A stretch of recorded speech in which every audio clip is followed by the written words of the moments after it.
Yo, yo, yo, and welcome back to Creeps and Crimes Podcast. I'm Taylor. I'm Morgan. Happy Thursday, happy Thanksgiving, and happy episode 270. Period. Happy Thanksgiving. And Thanksgiving gift from you to us is no video this week. Thank you for this gift. We love it so much. You guys are so sweet. You guys are so nice. Yeah, me and Morgan just finished recording 269 and said, you know what? Fuck all that. We didn't have the room on our SD card. Yeah, we don't have the room on the SD card, and then also it was just like we've had enough today. We've taken enough. I think it's only fair as the fact that everyone's about to be extremely overstimulated and listen to us on their like drive home to like decompress after all the shenanigans that we get to not be on cam. I agree. And you get a creepy account. Yeah. Nice, cool depression. Yeah. Depression. This is a good depressive thing for you to be using in your relaxing drive home. Guys, okay, well, here's you a creepy account from me to you. Happy Thanksgiving. Even though we don't give gifts on Thanksgiving. Someone who's like international is so confused. Like, do they fucking give gifts on Thanksgiving? Is this a holiday with gifts? No gifts involved. Just for Creeps and Crimes. As we mentioned last week in the intro, we were talking about how we went to Crew's third birthday party. Oh, God, you're making me cry. I'm not even going to cry about it because it's honestly, the more I think about it, the funnier it gets. Basically, me and Morgan, of course, and me and Morgan Fashion are like putting off buying the gift for Crew because we didn't know. In our defense, Bailey did not text us until 8 o'clock the night before. 9 o'clock the night before on Saturday night and say, tomorrow, 12, we're going to go to birthday party, trampoline park. We were like, oh my God. Like, so we're going to kill you. Yeah, we're like, we didn't fucking we didn't order the gift. Me and Morgan are on the phone Sunday morning and we're like, I'm like, look, I'll just go to fucking Walmart. They have it at Walmart. I'll pick it up there. And then me, you, and Madison will split the gift. And we're like, perfect, slay. Now, I must say, Walmart was absolutely insane. I hated every second of being there. From the time that I pulled into the parking lot, it was fucking chaos. I am breathing to get through this Walmart trip because everyone acts like they don't have eyes and ran into my fucking I haven't been in a Walmart in probably a couple years now. It is the worst place. The last time I went to a Walmart was on July 8th of this year because it's the day I went down the river and I needed to go pick up a inner tube. Tubes. And that was in Cleveland Walmart. Tubes. And it was horrific then as well. I go in there by myself. I get all the shit. I go and get him a card. I get him a bow. And you'd think I was looking for a big, massive red bow. And you'd think because it's fucking Christmas and all the Christmas shit's out that I'd be able to get a big fucking massive red bow. Couldn't find one anywhere. So I had to get these two little stringy bitches. Anyways, I go to check out. I like lift up the big fucking gift that we got him in the car. The guy scans it. And he's this old man named Alan. And Alan was really fucking stressed out about making sure he had enough coins. And I said, Alan, I'm not going to be paying with no coins, brother. I got touch to pay or whatever the fuck. And I got to get out of here. Except for Walmart doesn't do tap to pay. I have to get the fucking card out, put the card in the machine, pay for it, get the thing, put it back, get the receipt. And as he's handing me the receipt, he says, your necklace. And I'm wearing my Jackie necklace that I have. And he said, is that your name? And I said, no, it's my son's name. And Alan says to me, well, my wife's name was Jackie, and she died a few months ago, and she spelled it with an I-E, and it felt really good seeing her name around your neck. And I was like, I'm going to fucking lose it. I'm literally going to cry. This is not what I needed. Not today, a good fucking day. And I'm about to go to the trampoline park. And it has been a month anniversary as of yesterday, so you're really fucking me up, Alan. You probably had no clue because you're buying a little boy gift. And so then naturally he says, well, I hope your son loves his new toy. Alan. Alan, too fucking far, Alan. Man. I mean, like, it was so good for me. Like, it was sweet for me to hear, you know, like, to be able to talk about Jackie without telling the whole fucking story and making poor Alan cry while he's at work. I would have wrecked Alan if he would have known. But it was like a nice little God wink. But I was like, seriously? Because I'm sitting here on my fucking period. I'm like, not okay. Trying to eat your fries. They're stale. Trying to get to this trampoline park. Having to pick up this fucking toy. And I'm like, oh my God, Alan, you just absolutely wrecked me. But it was a really nice little like message, I feel like. Yeah. A sweet little one. I think it's really funny because you guys won't hear this TBB. It doesn't come out for 2 Thursdays. And TBB 63, I talk a lot about signs from the afterlife. Mm-hmm. And it was so funny because when you listen to that episode, I'm saying like, I don't think there's been that many. And then that happens. Yeah. I was like, damn, that was a quick fucking turnaround. Yeah. But yeah, that day nearly wrecked me, and I keep giggling when I think back to it because, like, only my luck I know. that I would walk into Alan's line. I know. I never would have thought he was gonna hit me with that last line. I got a text. It was like, I'm gonna need 15 minutes recovery. This just happened. I'll be there soon. And the second I saw her pull in, I said, can't give her that. Walked right to her car. Hey, she's like, you want a chicken nugget? I'm like, yeah, I'd love it actually. I knew you'd have want a to snack. chug some Coke? I had a large Coke, a 10-piece chicken nugget, and some fries that were stale. Yeah, they were stale. That sucks. Yeah. What a sweet little message from What a Joe sweet Jackie. little message from sweet little Jackie trying to get his mama caught up. Your Thanksgiving plans this year? Are you double downing? I'm doing both places, but on 2 different days. Oh, so that'll be nice. When you guys are listening to this yesterday, so Wednesday, we're doing Logan's family's Thanksgiving, and that's after my doctor's appointments. Well, I'm gonna need, and this is the doctor that you've been waiting to get in with, right? Yes. I'm gonna need it to be a very, very good, promising fucking appointment for you. Yeah, because I'm gonna have to walk down straight into the fire. Like, I'm fucking telling you guys, these next 2 weeks are gonna be testing a bitch. Yeah. When you guys hear this episode, just send like a little prayer up from me because I'm either in jail, I'm in a straitjacket, or I'm living my best life. And so hopefully I'm living my best life. Hopefully. We have 2 on Thursday, and I haven't heard it yet, but I know there'll be 1 on Friday. Probably. That's a lot of family. That is a lot of talking. Sorry, I can't. A lot of talking to people. It is. And they all ask the same thing, guys. It's a script. It's always, so do you make money on that podcast thing you do?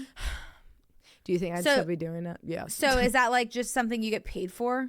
No. How's that little talk show of yours? How's that little radio show? Oh, you're still doing that? That's all I get. That is all I get.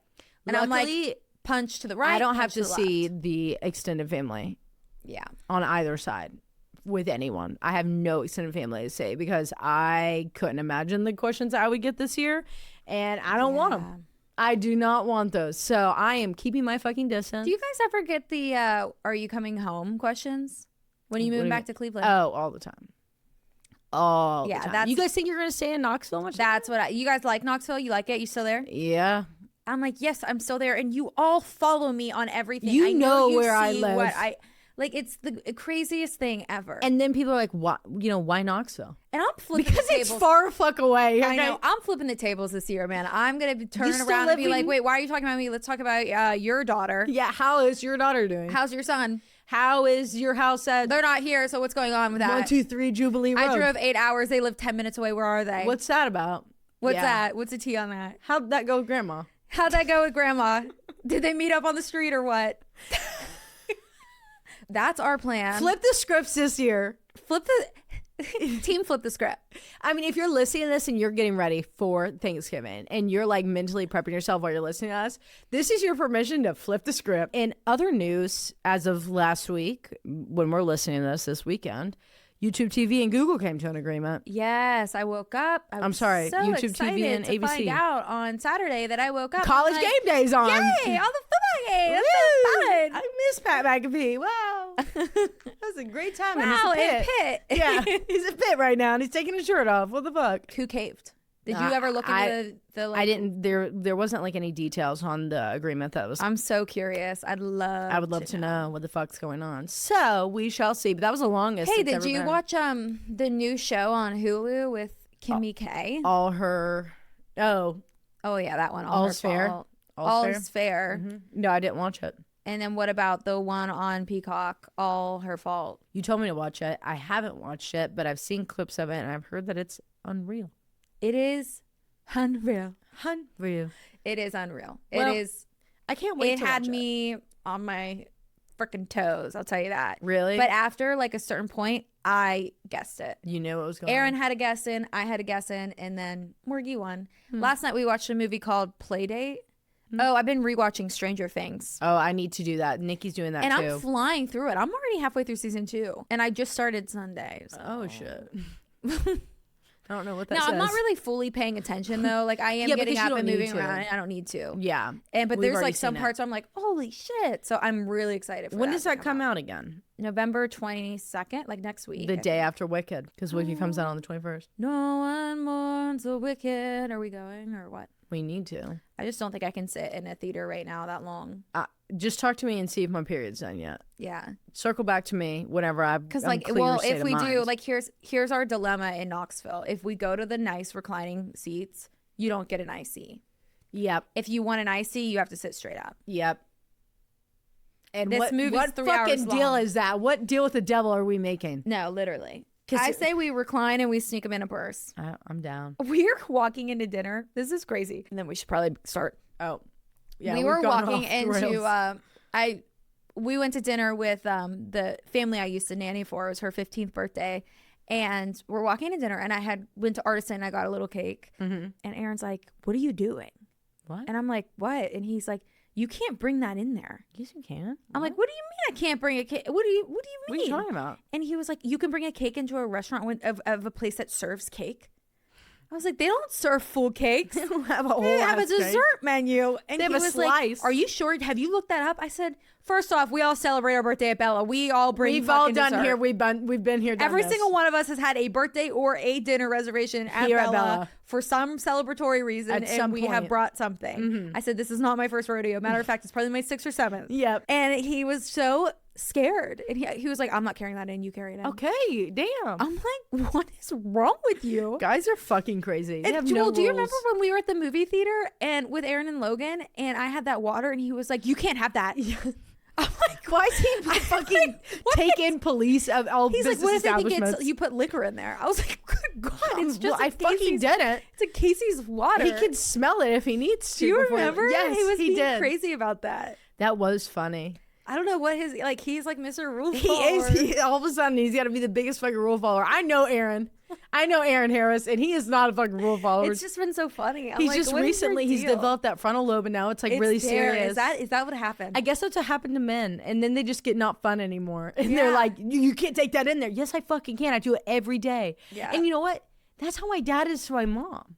Yeah. Okay, we gotta go. Okay, yeah. This is not a Patreon episode. We are acting like this is a fucking Patreon episode. If you were like, what in the fuck do they do on Patreon? This is it. Fucking fuck around. Also, if this is your first episode, don't start here. But if you don't know what a creepy account is, a creepy account is where you send in your stories. So these are all listener stories. They can be anything from a spiritual encounter, something creepy, ghost, haunted, demon, scared to death. You were abducted by aliens. You're abducted by a person. So it could be a crime account too. Sad for you, but if you want to tell your story, we're always here for you. This is a super safe space. We just read them back and we use your name and pronouns that you provide us with. So if you send one in, please give us your name and pronouns and the permission to use them. You can send it into our email, which is creepsandcrimes.ca, as in creepy account, at gmail.com, or you can do it through our Reddit thread, Creeps and Crimes, and tag it as a creepy account. You can also do it through our website. If you're feeling crazy, we have a portal under the Contact Us tab on our website, which is creepsandcrimespodcast.com. Morgan, hit them with it. If you're driving, throw that shit on cruise control. If you get a glass, pour that shit up. And let's get creepy.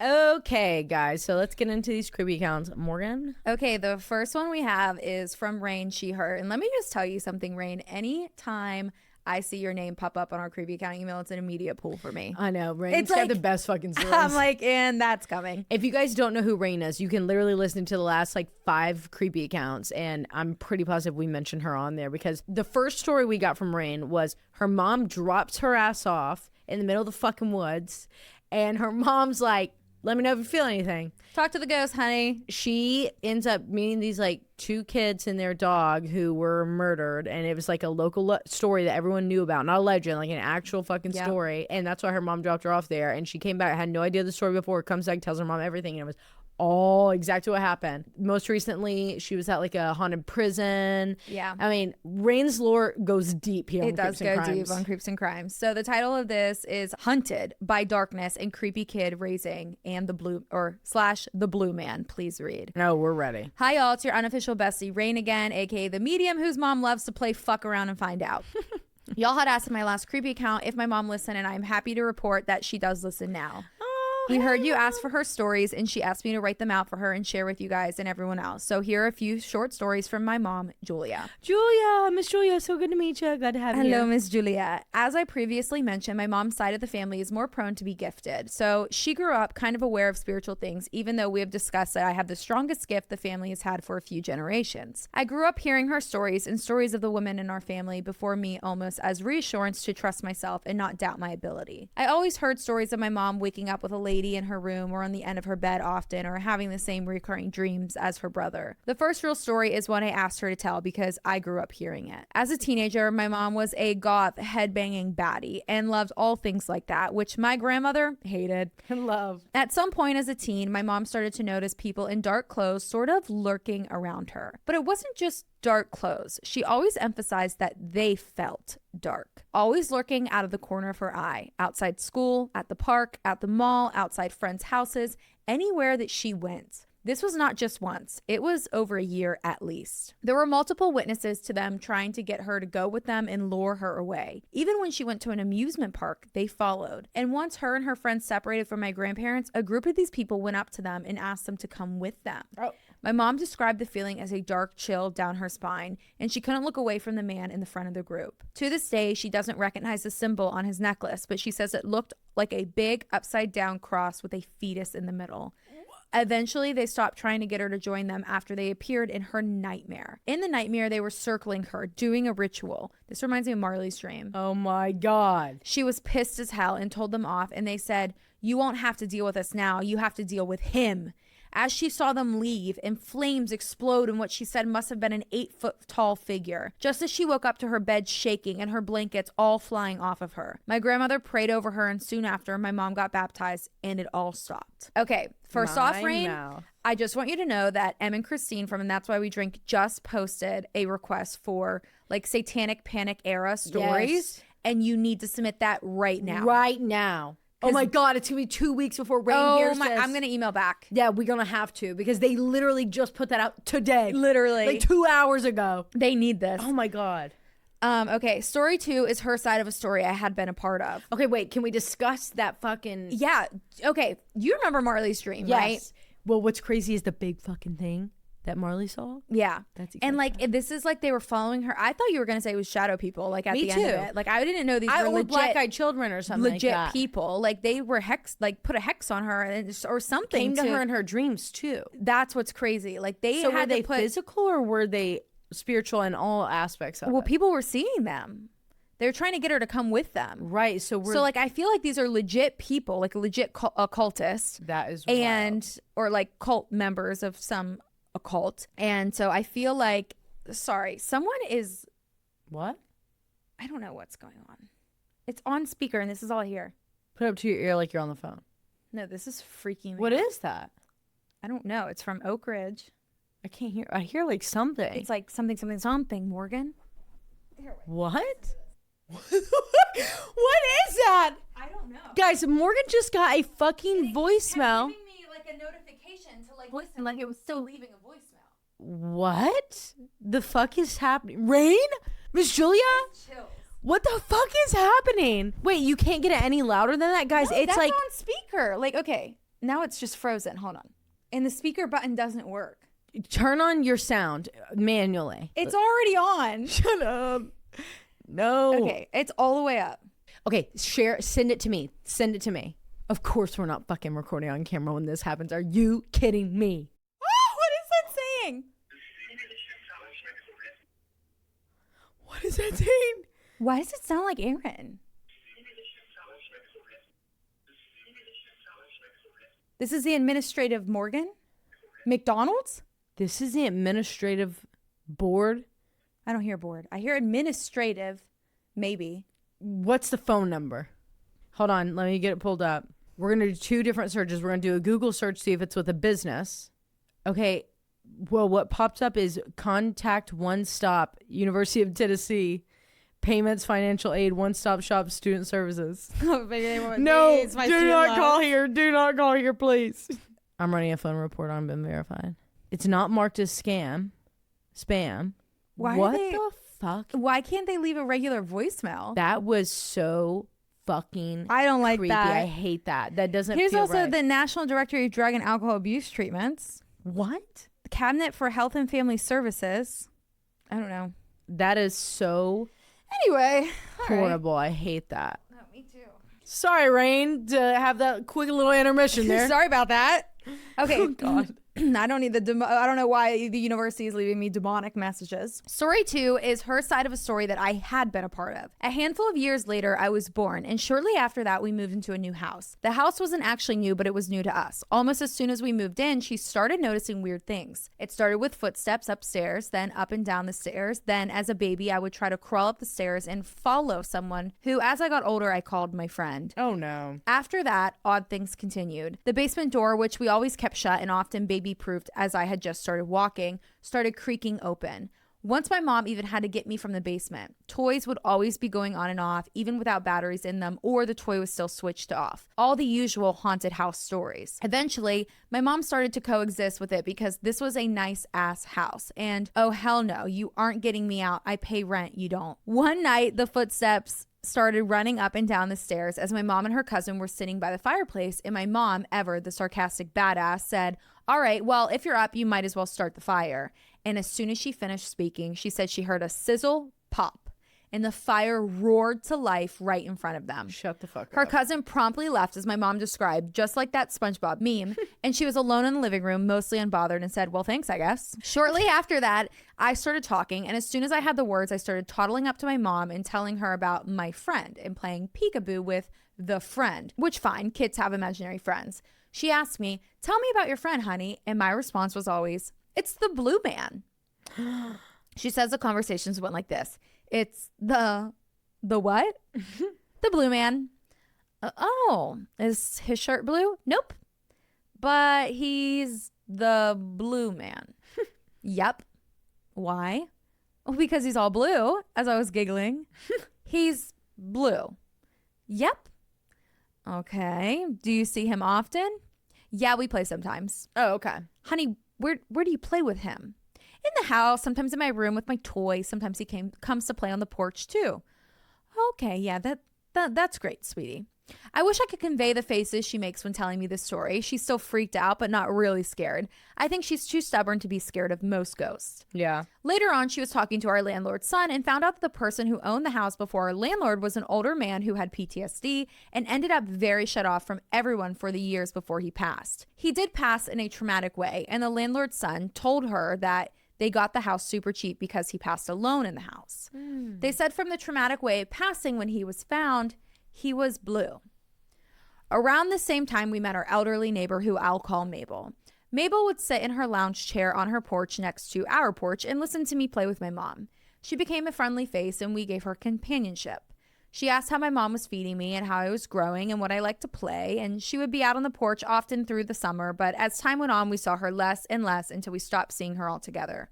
Soon after, my mom found out Mabel had passed away. She decided not to tell me since I was around 3 or 4. A few days later, we were playing on the porch as usual, and I stood up and waddled off of our porch and onto hers, all the way up to her door, where I had never been before. My mom says that's when I started saying something that she never heard. A name, maybe? It was something hard for a toddler to say. Shortly after, my mom wanted to get me something from her estate sale. Since I was so insistent, I was still playing with her. When she walked in, she saw the name that I was trying to say, Mabel's last name, embroidered on all of her towels and sheets. We never knew her last name. That's crazy. All that in one house, which we moved out of, and into a more haunted one. I was not consulted on this house, and I'm pretty sure that she regrets that. But that's 2 or 3 of my mom's stories from her life or mine as a medium child. Much love for my mom, Julia, who I converted to listening to CNC even without me sometimes. Ooh. And much love from me, as always. Julia wants to know how the hell y'all would feel if you had me as a kid, or a kid like me pulling my bullshit. She said seeing The Sixth Sense, she realized she wanted to embrace my ability so I wouldn't go my whole life afraid of it, so she embraced it. Now we do crazy things like haunted road trips and ghost hunting, and sometimes testing my ability, which never ceases to baffle her when I answer questions that I shouldn't know right. She said it's been a wild ride, but she has been my biggest supporter in this journey of learning my gift. That's long enough for now. I cut a few stories she wanted to tell because this felt long as is. Let me know if you want more from Julia on raising a creepy ass kid. I do. As always, love you girls, and thank you for all the laughs and the stories. Much love, Rain and Julia. Well, Rain and Miss Julia, love you both. And yeah, I mean, after having like like the blue and the last name, like 2 massive confirmations about anything that my creepy ass fucking kid was saying. But also, like, Rain, are you okay? Because you saw him in the state of his death. Yeah, like what? Like completely. I wish you. That always baffles me. Why ghosts decide to why spirits decide to show themselves in whatever ways that they show themselves. Yeah. Because why that? I know. Like, and if we say this we can talk about this forever because we say this time and time again. Like, if we had the choice, we would show ourselves in distinct ways. Duh. And does that mean you don't have a choice? Or maybe he's just like an old man and he's like, I don't feel like going through the energy steps of changing my appearance, so I'm just gonna be as is. I will expend all energy into being what I want to be. And walking around and coming up the stairs and shit, you know? Because like I'm sure it's a lot of energy to like conjure up the way that you look and like present yourself. Yeah. I don't know. Very interesting. I'm still stuck on your mom's cult story, actually. Yeah, no, I can't get over that. And then the weird fucking call that came in after. I didn't like that. No, I didn't like that. I didn't like that. Rain, love your stories as always. Miss Julia, it's so glad to have you here. And yes, of course, we'd love to hear all the creepy kid stories because I don't know how the fuck I would handle that. I don't either. Not as gracefully as you have, I'll tell you that much. Me neither. Because I'm running out the door. Yeah. I'm burning the house down. I'm calling 911. Susan immediately and 911. Yes. Because I just lit the house on I'm fire. calling a priest as well. Yeah. While we're at it, I'm getting Matter of fact, we're going straight to the Pope. Call Vatican City. We're going to the Vatican. Oh my God. Well, thank you both so much. And my notes, of course, went away. So let me Thank you, Rain. Thank you, Mama Julia. Thank you, Mama Julia. The next one we have is from Amy using she, her pronouns. And the title is, y'all are the reason for my creepy account. Kinda, not really, but kinda. I'm going to say we are. I'm going to say 100% we are. Hot guess. Inkling? It's happening. Yeah. Okay. So it says, hi, besties. My name is Amy, she, her pronouns, from Ontario. And I have been a fan since 2023 when you went on Circle Time. Go back. Oh, my God. Oh, well, thanks so much for coming over. I guess that's not entirely true, though, LOL, because I did take a 1.5 year hiatus after the spirits started to get real active once I started listening to the pod. Okay, well, I also feel like our Circle Time episode, like, we really picked some dark fucking stories. We were being dark as fuck on there. But like Kelsey Kruppel said scare her. And she loved it. She was like, no, bring the scariest. Yeah, she really did. And we did. And we were like, wait, was that too far? And we were like, did we scare everyone? Because like y'all are Circle Time. And we're like, death time. Satan time. Hold on. Morgan laughed so hard her fucking mic came out.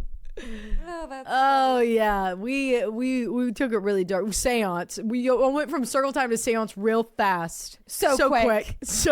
I had to take a 1.5 year hiatus after the spirits started to get real active once I started listening to the pod. Mainly after the creepy account episodes, which is what my creepy account is about today. So to start from the very beginning, I have always considered myself gifted. My mom was pretty open about talking about ghosts and spirits, and it's something I've been interested in for as long as I can remember. I've always felt like I've had a spirit around me, kind of like a guardian angel. You guys read a creepy account that was about someone else with a ghost or spirit that kind of just follows them around and protects them, and I really connected with that. I remember listening to the episode and being like, oh my God, finally someone understands how I feel. I remember wishing that I knew my ghost's name. Well, wouldn't you know it, the night after I listened to that episode where I heard about the listener's ghost, I had a dream about my friendly ghost. And I asked her what her name was. And she said Sabrina. She from said, 2 Girls, 1 Ghost? She said, have you ever tried this one? Have you ever tried this one? Since then, me and Sabrina have been girls. Sabrina has always been my golden light, and I believe she has protected me from any negative spirits or vibes. But anyways, back to the creepiness. Not gonna lie, when I found you guys, I binged about 160 episodes in a month. Are you okay? Amy, pulse check. Are you Pulse check is so real. In a month, and became obsessed with creepy accounts. However, as soon as I started listening to them, I started getting an eerie feeling at home. My house is about 200 years old. Bitch, not you 160 fucking episodes in the 200-year-old house. You're asking for it. You're asking for it. Oh my God. And has had multiple people die there before we moved in. So feeling we're talking Ontario. Yeah. Feeling a spirit presence is nothing new. However, this was something darker. I have occasionally had sleep paralysis my whole life, but for the month I binged, I started experiencing it. I kid you not, at least 4 times a week. Oh my gosh. It became normal, LOL. And me and my boyfriend and friends would joke about it whenever I stayed over somewhere else. It took me probably longer than it should to make the connection between these dark new feelings and listening to the pod. But eventually my bedroom light started going out every time I would put on the pod when I was getting ready for work or school. And I don't mean turning off. I mean like the light bulb would stop working, LOL. Oh my gosh. The first time I thought it was just the bulb burning out. The third time was when I started noticing that it happened every time I was listening to the pod in my room. However, my dad thought it was just bad electrical wiring or something, so literally reinstalled the shit with a whole ass new light fixture. And it still happened. Oh my gosh. Oh my God, not us making dad change the whole fucking light fixture. No, us putting dad to work. You know he was pissed with those cords too. Oh no. After that, I stopped listening to the pod. I'm so sorry. And the light bulb stopped burning out. This is for your own mental health, babe. Like we're in physical health. For your own father's health. Accept your apology. Oh my God. The sleep paralysis stopped and that eerie feeling all went away. I am embarrassed. So many episodes. 160? 160. Oh my God. In 30 days. So sorry, babe. However, I'm in a new house that's been blessed and I am feeling brave. So I started listening again. As soon as I did, I got this overwhelming feeling of lightness and something felt like I just needed to submit my creepy account. This is interesting. I've been binging for about a week now and haven't had any bad feelings, sleep paralysis, or creepy things happen in this new house. I felt like Sabrina has been telling me I need to share the story for some reason, so that is why I'm submitting it today. If all goes well, I will be submitting more because I could literally write a novel with all my creepy accounts. From working at a haunted hotel, living in my haunted house, my aunt and uncle getting abducted by aliens, to playing with an Ouija board, and more Sabrina stories. So what do you guys think? A ghost in my house hates the pod, LOL? Or was I manifesting something not nice from all the listening? Thank you guys so much for all that you do. I'm so glad to be back because I love y'all. P.S. I'm not on Patreon yet because I'm making sure I'm not going to be haunted again. So can you please read this on the main account? Okay, love you besties. Amy. Okay, Amy, I don't want to be naive. I just don't. I don't want to be naive, and I'm also being like very protective over creeps and crimes right now. That I'm like, it wasn't us. I swear to God, it wasn't us. But because I do feel like, and I feel like Taylar and I do a very good job of like love and light, activate the golden shield. Yeah, but. You know what we didn't do in the very beginning? We didn't do any of that. No. I mean, we did do love and light. Like we would light some sage and stuff. But like our beginning episodes is when people got haunted the most. Because we were doing all the darkest shit we could possibly conjure. No, I mean, look at our logo. It had blood dripping on it. Like, what do you expect? So unethical. Like, what the fuck? What the fuck? Okay. But also, I do think this is not so much about us as much as it is about whatever ghost was living in that house with you and was like, I don't want her knowing as much as she knows. That's true. Like, she's learning a lot. Like, she's learning a lot. And so Sabrina was trying to, like, protect you by, like, blowing shit out and being like, yo. Shut that off. Not right now. Not right now. Like, this is going to make you a target. And so then when you get there, you feel this, like, golden nightlight. Yeah. And you're like, oh, I can listen again. Like, I don't feel overwhelmed listening to it. I actually feel light and, like, I'm in a good spiritual space to listen to it. So Sabrina was probably like, okay, you can listen to that here, but not when we were at that old house. Yeah. Not to make everything about us. No, I know. And we're so bad at that. Yeah.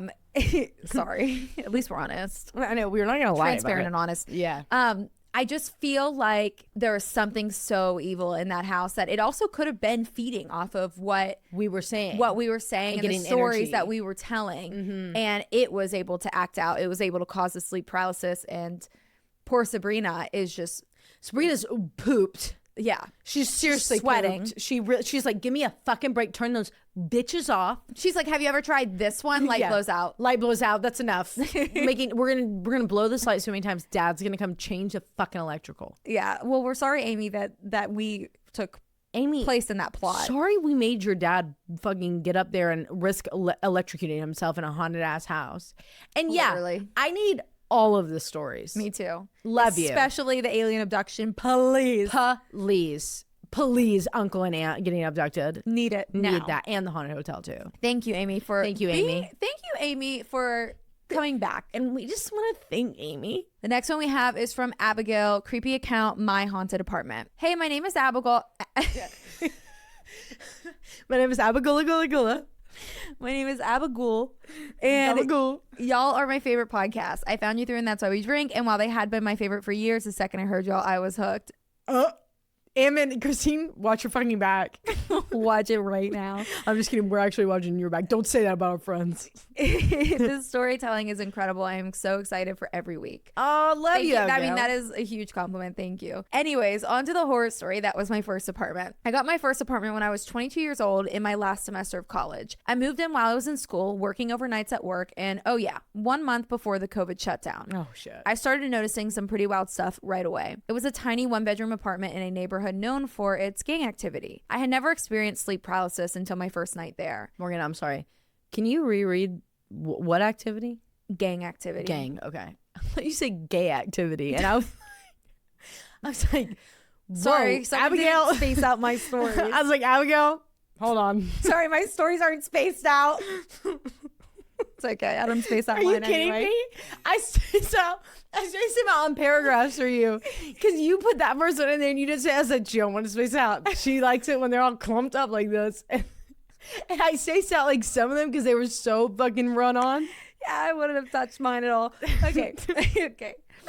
It was a tiny one-bedroom apartment in a neighborhood known for its gang activity. I had never experienced sleep paralysis until my first night there. In this experience, there was a man standing in my bedroom doorway. He was a young man, but covered in some kind of black powder. He slowly turned to look at me, and his mouth opened, and he started screaming. All I could do was stare at him. I couldn't turn my head away or move at all. Eventually, I woke up, but fell back asleep almost immediately, like the dream wasn't done with me yet. We picked up right where it left off. Man in the doorway, screaming, me frozen in fear. Oh, fuck. He ran over to my bed, grabbed my arm, and screamed that he needed help. Wait. And that's when I woke up for good. I have chills all over me. I shot up out of my bed, ran out of my bedroom and out of my apartment. I stopped when I got to the stairs outside my unit. I lived on the top floor and I just started crying, uncontrollable, can't catch my breath, sobbing. After a few minutes, I was able to slow my breathing enough to go back inside. I immediately called my mom, who I have tons of issues with, but is the most religious person I know. I begged her to pray over my apartment while I swept it with my firearm. Single girl living alone in Texas, sorry, but it's basically a requirement. She prayed and I cried, and after that I thought things would calm down, but boy was I wrong. Shortly after this, I started hanging up lights around my bar, and every night they would get torn down, not just off the hooks. The hooks themselves would come crashing down with force, and I would wake up every time with my cat laying next to me. This is when I started doing research on the apartment. Should have done this before, I know, but I was 22 and desperate to be on my own, and the place was pretty cheap with 2 balconies and a fireplace. I learned that the year before I moved in, trigger warning for the rest of the apartment, I just know this is gonna be bad, that 2 young girls had died in the swimming pool next to my building.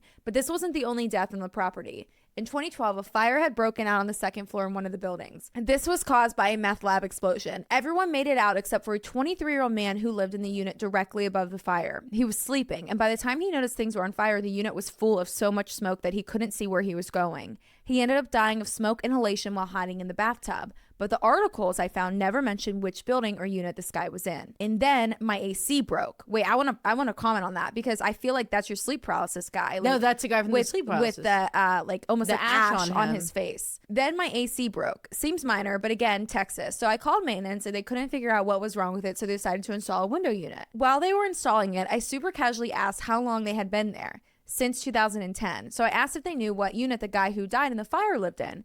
They froze and I had my answer. Oh, fuck. The maintenance man turned to me and said, they don't like us talking about that, but yes.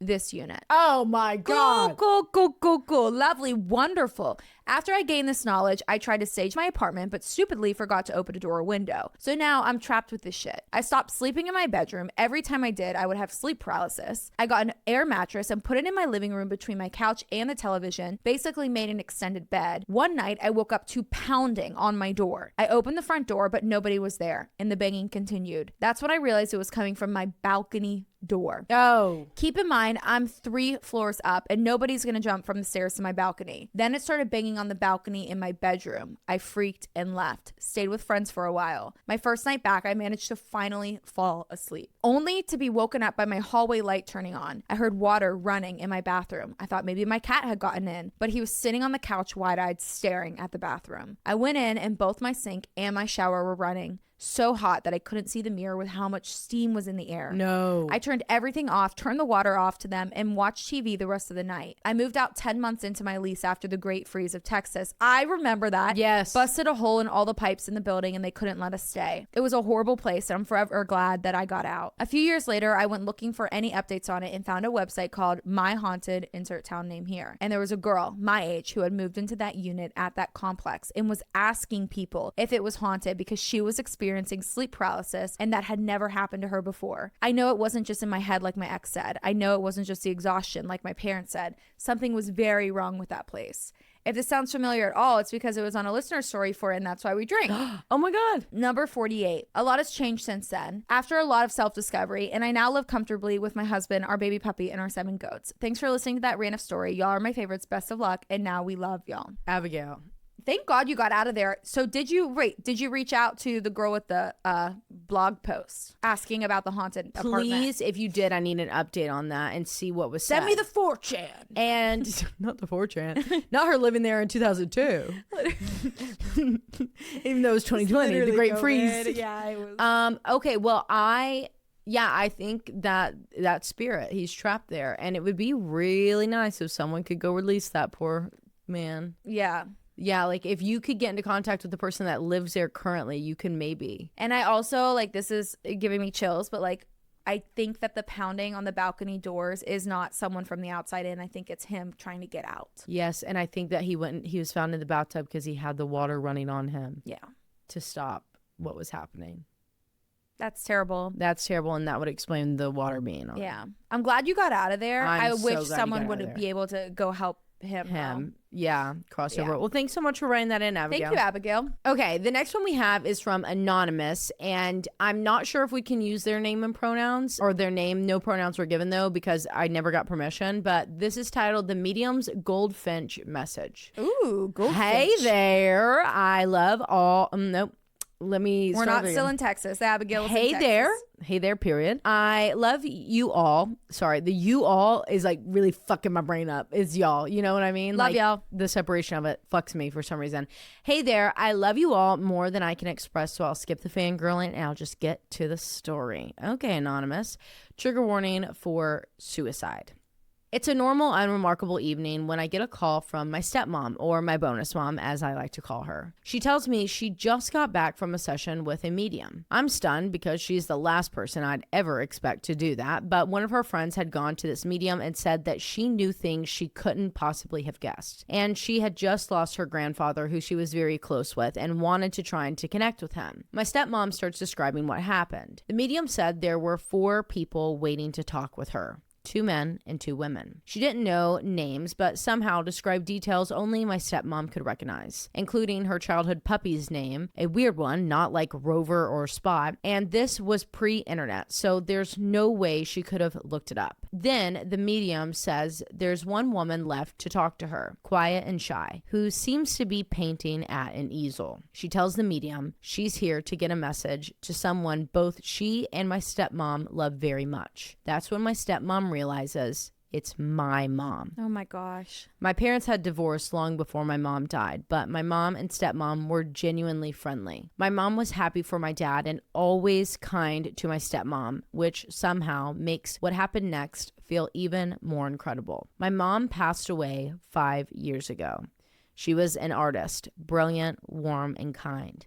But she also struggled with addiction and mental illness, which ultimately took her life. We had a complicated relationship. I was angry at her for her addiction throughout my childhood, and after she died, I carried that anger as crippling guilt. I kept thinking, if I'd just been better, maybe she'd still be here.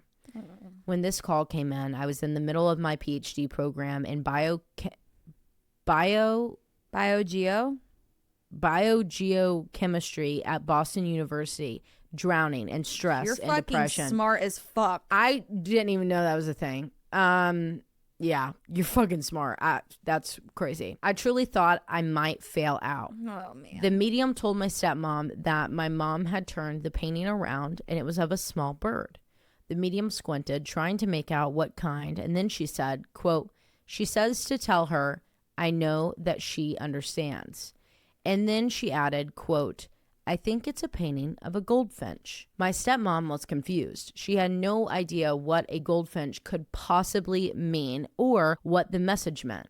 The medium said she didn't either. She just passes along what she sees. But I knew immediately. After my mom died, I was wandering through life in a fog. I walked into a bookstore, grabbed a random book, and bought it without even reading the back. I just needed something to pull me out of the numbness. The book ended up being The Goldfinch by Donna Tartt. It's about a boy's relationship with his mother, loss, and addiction. For the first time, I truly understood my mom, her pain, her love, her illness, and I forgave her. I never told anyone about that book except my therapist. So when my stepmom told me what the medium said, I just froze. That message, I know that she understands, was exactly what I had been aching for her to know. The goldfinch wasn't random. It was her way of letting me know she heard me. Anonymous, that is fucking beautiful. That is the most beautiful story I've ever read. So I had to look up what a goldfinch was because I don't know why. What is a goldfinch? It's you would know it if you saw it. I'll look it up. And it's not one that you see often. Oh yes. I mean, I can't believe the medium knew what that was. I'm so sorry for your loss and your grief journey, and I am what a beautiful so message. happy that your mom was able to come through comfortable enough, that your bonus mom has such a comforting energy and openness to allow your mom to come through to her to get a message to you. Like your mom knew that the medium would call upon her, like would see her and like get her message. Your mom knew that she could trust your bonus mom with such an incredible and like personal message, which is kind of healing in its own way of yes. like, I don't.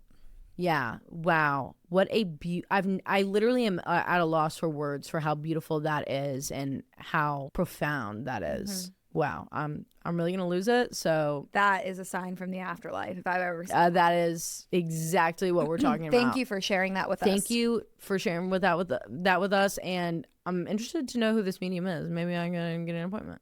Yes. Let us know. Let us know. Okay. I also would love to know what your career is. Yeah. What do you do biogeoengineering at Boston University? Fucking slay the house down boots. The next one we have is from Stevie. She, her pronouns, titled "My Brother Won't Leave Me Alone." Hey y'all. Sorry, that was just so. My brother won't leave me alone. My brother won't leave me alone. What the fuck? It's just like I'm so used to that. Like my brother won't leave me alone. Hey y'all, I recently discovered the pod through And That's How We Drink, and I've been obsessed in binging episodes all day at work. It definitely helps me get through the day, so huge thank you for that. And thank you for popping over here. Thank you. My name is Stevie. My parents were big fans of Stevie Nicks, obviously. Slay. Go ahead and use my name and my pronouns or she, her. That's okay. My middle name is Rhiannon after Rhiannon. Here's my story. Well, a few short accounts. My brother passed away a few years ago from a sudden heart attack in his sleep. He was 32. That is so young. I am so sorry. I'm so sorry. He was a typical Southern redneck. Y'all know the type. I'm 8 years younger and we never really got along. But as we got older, we were figuring it out. I'm still learning how to miss him, and there's a huge Brandon-shaped hole in my family. However, he's always around and I always feel his presence. The most minor thing is that whenever I'm driving, whether it's my car, my parents' car, or another, it doesn't matter. The passenger light comes on at random times. Usually when I'm questioning my route, it's like he's saying, "You're right, this is a dumb way to go." I always say, "Hey, bud," and it feels like he's along for the ride. Another time, it was his birthday, May 13th, which fell on Mother's Day that year. I was visiting his grave. He He was a firefighter, so his brothers had dropped off a helmet for him, and his stone was decked out in flowers, birthday cards, and tools. His favorite thing. That's really nice. I sat beside him and cried my eyes out, cradling the helmet in my lap. I sat there for a while and eventually said a see you later. As I stood up, I was smacked in the head by a flag. It was one of the ones that people usually put by a mailbox and had an American flag on it. Okay. After my shock, I called him an asshole and went on my way, and I could just hear him laughing at me. This one is the craziest. He lived at the firehouse and passed away in his room there. Since his passing, the fire department had been a huge source of support for us, especially the fire chief and his wife, who was also a firewoman, queen. For her shifts, she chooses to stay in Brandon's old room. Would not be my choice, but you know. Well, one night a call came in and she jumped out of bed and got ready, taking off her earrings as she left the room. She tossed the pair towards the desk and saw that one landed there while the other went a different direction and had slid away. She made a mental note to look for it later, with little hope of finding it, and went on the call. When she returned to the room, the lost earring was sitting next to the other, perfectly aligned with the other. What? She knew it had to be Bud looking out for her. Everyone says the firehouse just feels empty without him, but they know he's there looking out for them. My brother won't leave any of us alone, but I wouldn't have it any other way. I would give anything to have just one more fight with him. Hug your siblings, because you never know when it will be your last fight. Thanks for reading about my guardian angel. I know it's not especially creepy, but not all ghosts are. Keep doing you, and I can't wait to get deeper and deeper into this podcast hole I have dug for myself. Love, a new bestie, Stevie. Stevie, that is such a good story. I love that. I love that. Thank you so much for coming over and popping in and listening to us. And thanks so much for sending this in. I love that so much. I love that he still fucks with you. And I love that he's also like low-key taking care of all of you, though. Yeah, like, he is. He's like, don't worry. This is a dumb way he's to like, go. I know you got a call. I'll get the earring. Just go. Just go. I'll put it up. Don't worry about it. That's really sweet. Your brother's actually a little bit of a sweetheart. Okay, so thank you so much, Stevie. The next one we have is from Danielle, using she, her pronouns. And the title is The Angel That Visits Me Every Christmas. Is this our last one? And before we get into this is what I need to say. The Christmas Creepy Account episode will be coming out on Christmas, which, by the way, is on a Thursday. So that means we will be recording it the Thursday before. So you have 3 weeks to get us in, and this is what my request is. I want creepy Christmas stories. If you were little and you swear up and down you saw Santa Claus, I want it. I want it, because what ghost? I want to know if you have had anything creepy. I feel like a lot of shit creepy happens around the holidays, like trees and all the things. And I feel like it's also because like it's such like a time where like remembering people, like any signs that you get at Christmas. That's what I want to hear. Okay, this is what Danielle has to say. Hey besties, I wanted to share this with you as I know you will immediately tell me to call Susan. But this is near and dear to my heart. My name is Danielle, she, her pronouns, and I'm a huge fan of the podcast. This year I asked my husband to become a patron as my gift, so fingers crossed. This is pretty emotional for me as I'm highly sensitive and intuitive, but honestly, this is my favorite story to tell. I'm sorry this is super long and if my writing is terrible. Okay, hit it. Throw that shit on cruise control, pour that shit up, and let's get Christmassy. She's already an OG. You're already an OG, pick me. Come on over, tell your husband, get you signed up. I come from a rather large, close-knit family. Every Christmas Eve would consist of my immediate family traveling about 45 minutes out to Chicago to spend the holiday at my grandparents' house with all my aunts, uncles, cousins, nieces, nephews, etc. Growing up, my family would go to my grandparents on most weekends, spending the night Saturday to Sunday. On Sunday mornings, everyone would get together for breakfast. My grandpa would make his signature apple pancakes along with bacon, eggs, sausage, and biscuits and gravy. I know it fucking slaps. I know that shit slaps. That house would be filled with the aroma of hearty food, coffee, stories, and the good old days, and laughter. Lots and lots of laughter. But Christmas Eve was the most special day of the year. As we would all gather at their house from breakfast to dinner, the adults would gather in the kitchen chatting and laughing, while us kids would run around playing, counting all the presents under the festive glow radiating off the Christmas tree, giggling when we would see our name on a gift. Of course, we would shake our perfectly wrapped boxes to guess what mystery items we would soon discover. Of course. Every year, we would beg my grandpa to open presents, and the answer would always be the same. Is it dark out yet? Now, usually on any other day of the year, that statement would probably be terrifying to say the least coming from anyone else. But on Christmas Eve, those words were magical. It would keep us in excited suspense all day long until we could finally unwrap the presents. Looking back, it was probably just an excuse to keep us out of the adults' hair all day so they could enjoy their Brandy Alexanders. Period. Anyways, once it was finally dark out, we would all hand out gifts, tear them open one by one, and finally reveal their contents. When a present would have a bow, we would leap over to our grandpa and stick them onto his face in flannel until there were none left. Joy would fill the room as he would take off each of the bows and chase us to put one on each of our foreheads. The night would slow down as we ate desserts and the adults would sit around the dining room table and us kids would play with our newest toys until it was time to drive back home. All the while searching the night sky for the glow of Rudolph's nose and the sound of Christmas songs lulled us to sleep. Unfortunately, when I was a teenager, my grandfather was diagnosed with stage 4 cancer. Watching this giant of a man during his fight was inspiring. Although he was 6'8" and built like a shit brick house, his personality was even larger than his physical form. I love him. After a few long years battling, he succumbed to the illness, fighting all the way until the very end. For anyone who has lost someone, the first are always the hardest. My first Christmas without him, there wasn't as much laughter as before. It was more somber, and the stories were told more so reminiscing of what once was and talking of what it would be like if he were still here with us to celebrate the holiday. There was no one to tell us to wait until nightfall to open presents, no one to place all of our bows on and chase us around to return the favor. The whole night, I just remember waiting and wishing for him to give me a sign that he was there with us on his second favorite holiday. The first of which being St. Patrick's Day. I knew I loved him. We loved him. Yeah, I didn't even have to know who he was. He and I connect.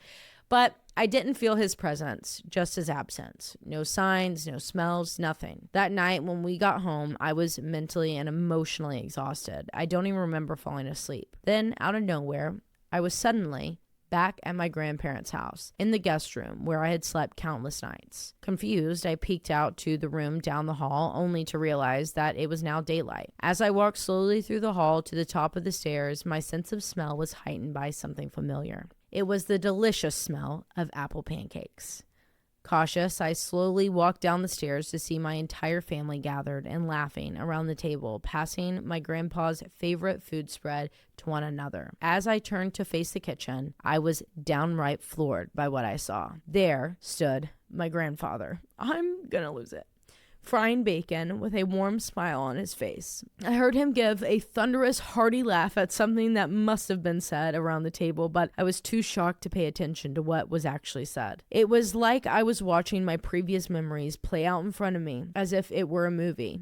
I stood frozen in awe, and I stayed that way for what seemed like hours, watching the scene of the entire day play out before my eyes. I didn't even know how this was possible. From breakfast all the way until dinner, I watched my lively family go through the motions of Christmas Eves we had celebrated for so many years, beginning with breakfast all the way past dinner. Finally, the kids slowed their play to ask my grandpa if it were time to open the presents, and he said yes. Casually, everyone walked to the living room out of view to flock to their seats for gifts to be opened. I realized I was the only one left in the kitchen. Finally, I willed myself to move. I made my way into the living room, expecting to see the room full of people, only to find it was empty, except for my grandfather. As I looked at the man I adored my entire life, he gently smiled and rose his arms out to my side. A dim, white glow radiated from behind him as he spoke. Quote, "I love my family. It's all right, hon. It's beautiful over here."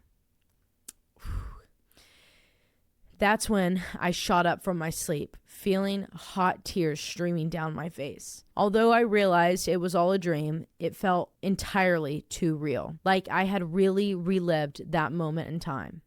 As I looked over at the clock, I saw that it was 4 a.m. As hard as I tried, I couldn't get myself to go back to sleep, so I laid in bed until about 8 a.m. My two sisters and I met in our own living room. I could tell my older sister had already been awake, and she looked exhausted. She grabbed us each a mug of coffee, which she rarely did. We sat down, waiting for our parents to wake up.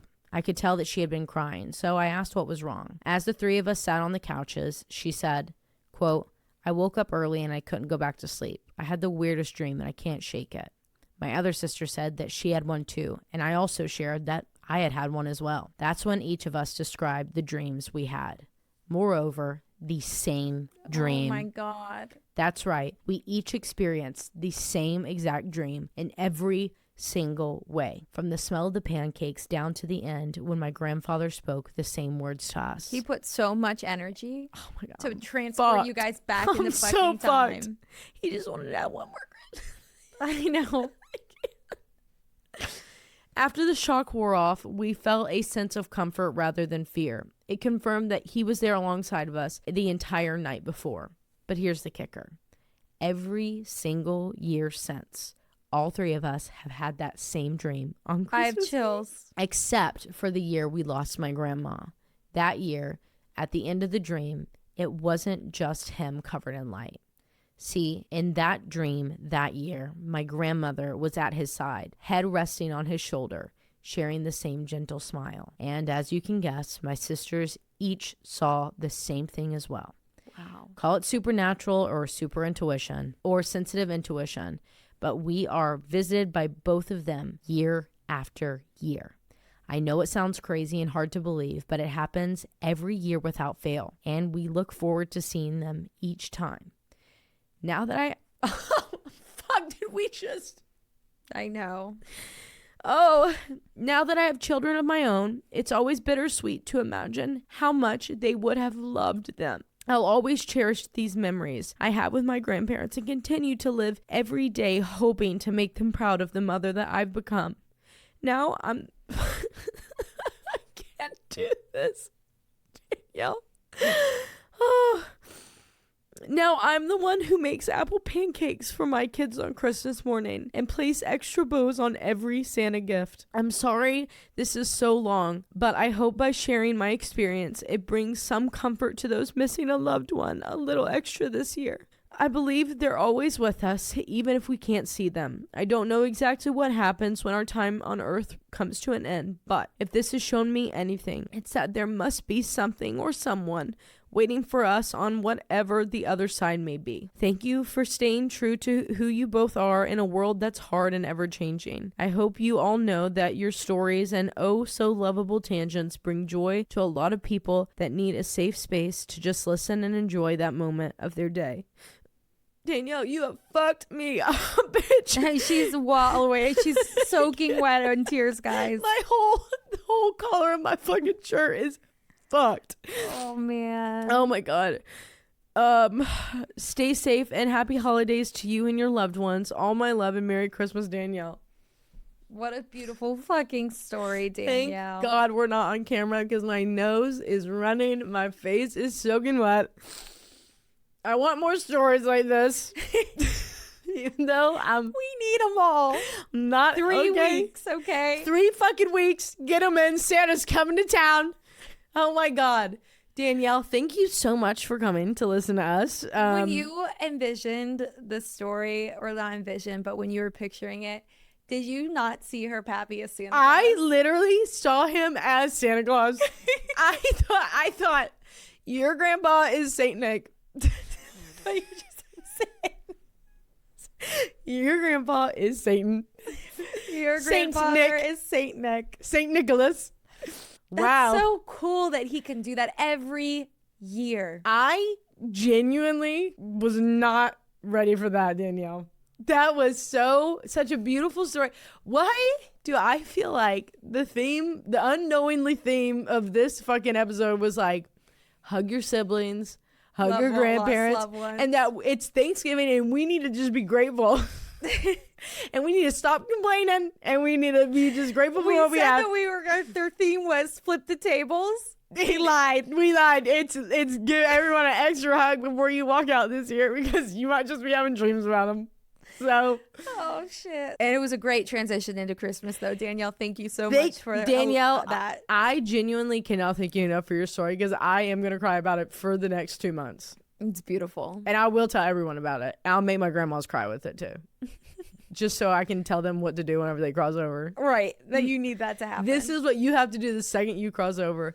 What an amazing gift from your grandfather and grandmother every year. It's like they give you a Christmas gift. They're literally Santa What happens Claus on St. and Mrs. Patrick's Claus. Day? Do they do anything on St. Patty's Day? He's probably pouring up a beer. I wonder if something happens on St. Patty's Day every year, since that was his other favorite holiday. I'd love to know too. I mean, your grandparents What's your are literally Santa Claus and Mrs. Claus. Was he even real, or was he delivering the gifts? No, really. Because they would open their gifts on Christmas Eve night. Yeah, because he had to deliver Because gifts. he was like, everyone needs to go home because I have to go deliver the fucking presents to the children of the world. Yeah, I think your grandfather was. I really Santa think your Claus. grandfather is Father Christmas. Grandfather Christmas. I am fucked. Thank you so much, Danielle. Thank you so much to everyone that wrote in their stories today. I hope you guys have a very happy Thanksgiving and hug everyone in your family. Oh, man. And if you want to send in your own creepy account, which you have to for Christmas, you can send that to as your Christmas gift to us. Just saw her face. I know. And I wish I was on camera so I could play this over and over. I would sponsor it on Instagram. So you have to send it in to us as our Christmas gift. But you can send it in to creepsandcrimes.ca@gmail.com. You can do it through the portal on our website, www.http://creepsandcrimespodcast.com. I don't even know the website. Yeah. Or our Reddit thread. Creeps and Crimes. Creeps and Crimes, period. Love you so much. I'm going to cry about this for the rest of my life. Goodbye. Love you. Bye. Happy Thanksgiving. Happy Thanksgiving.